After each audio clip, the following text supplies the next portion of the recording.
Welcome back and good afternoon. A beautiful sunny Saturday afternoon here in the state of Maine. I'm Sean from Mountains Garage. It's important to remind you I'm not a paid spokesperson for anybody or anything, at least at this point in time.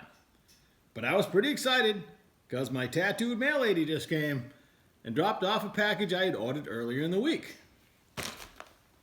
From ArcZone. 2 Monster 12 gas lens cups and enough hardware to bolt it on. They give you 1 hardware kit, 2 cups for about 60 bucks. I probably still suck at welding. It's an okay deal, but that's not what I want to talk about. If you could please dial up corporate America, this is how you keep people happy. Attractive packaging, securely sealed, but they came with 2 decals and a bag of M&Ms. I don't really care if I'm a better welder. I got a belly full of chocolate.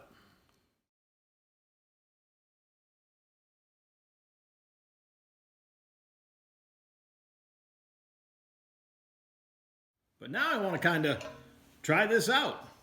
3/4 of an inch stick out, which is good because you can't see around it. It's pretty big. That's cool. It says you can't use it on AC.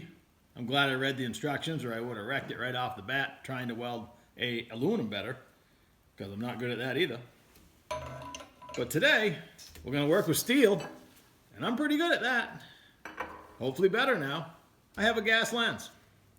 So today I'm going to start fabbing the driveshaft safety loop for the front part of the driveshaft on the 71 Nova.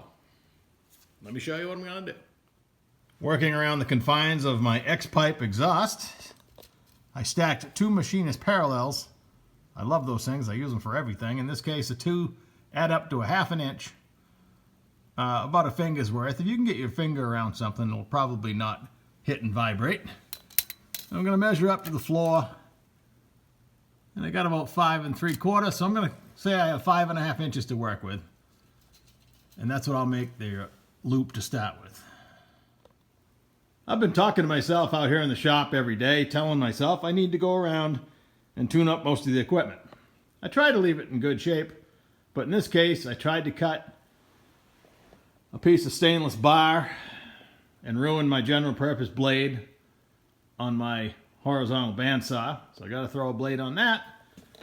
And when I bought this rig at an auction, well, 3-4 years ago now, I bought some brand new, I measured up and brought brand new belts.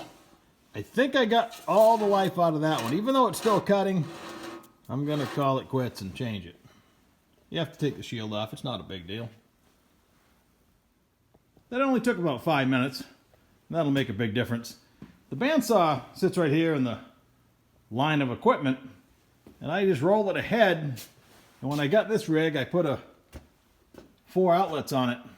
So I don't like running extension cords, so I just roll that ahead, plug it into this mess. This whole rig I bought at an auction, like I mentioned, and that dangerous contraption there, which actually works pretty well, I need to orient this so I could use it more. It's also a cord holder. I had it laying around on the shelf, and I unloaded this the day I brought it home and saw that it was 4 bolt holes, and I bolted that on. No drilling required. And it also plugs in there, so has a switch mounted somewhere. I was using it to sharpen tungsten, but then again I shoved this over in the corner to get other equipment in here, and I don't utilize that as much as I could. But the grinder itself, grinder on one side, belt on the other, is awesome. And this was cheap at auction. Old, but cheap. Somewhere, it's somebody's job to roll up bandsaw blades into a circle. And they put tie bands around them. They have a lot of stored energy. They're like a coiled snake. My method, and I should have filmed it, was to take the bands off, throw it away from me so it'll hit the floor and run the other way. And it goes boing, bounces all over the place, and hopefully when I go back it's just a blade sitting there. But I cut both ends of the U's, and now we got a circle. Now let's melt it together. Let me dig out the other 40 cords associated with the TIG welder and see what happens. I started with 15 CFH. It says 15 to 30. You can just hear the gas roaring out. And it was really enjoyable. With that much stick out, I could really see what I was doing. I could pinpoint it. And I didn't wreck the tungsten. It still looks like new. Typically I would have worn the tip off it by now for some reason. So maybe I need to be a little less thrifty on the gas.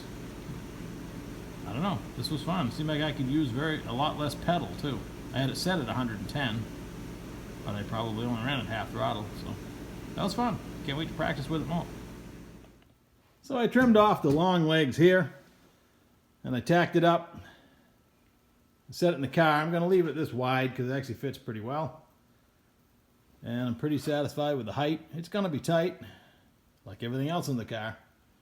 If you want it to ride low, you got to tuck everything in. So I'm going to go ahead and weld it right here and suffer the consequences if it's wrong. And of course, about a day after I bolted all this up for good, I had to drop it back down because I couldn't quite maneuver it in and out. Before I completely overheat it, filling in the gap, we got colors. Pretty. Not quite as pretty as that one. This one's not bad. I like this cup. Just before that happened, I turned it up to 20 CFH. Okay, I'm impressed. Even after multiple passes, I did 3 passes to fill that gap. It's not cooked. I'm used to seeing it all gray and overheated looking. I'll take it. The gold finish kind of smelled funny while I was welding it, but all in all, for me, that's pretty good. This is a piece of 3-inch Driveshaft tube. I was using it as a guide to see how wrong I could be, and it would still fit. The transmission end, I'm right behind it, which of course is fixed. I think I have plenty of clearance. If not, I will adjust. Alright, so my welds aren't cooked, but I am. I'm going to call it a day. I got to refinish that and paint it. Drill some holes in the floor and bolt it in the car. You'll see it next time. I'll see you next time. Catch you later.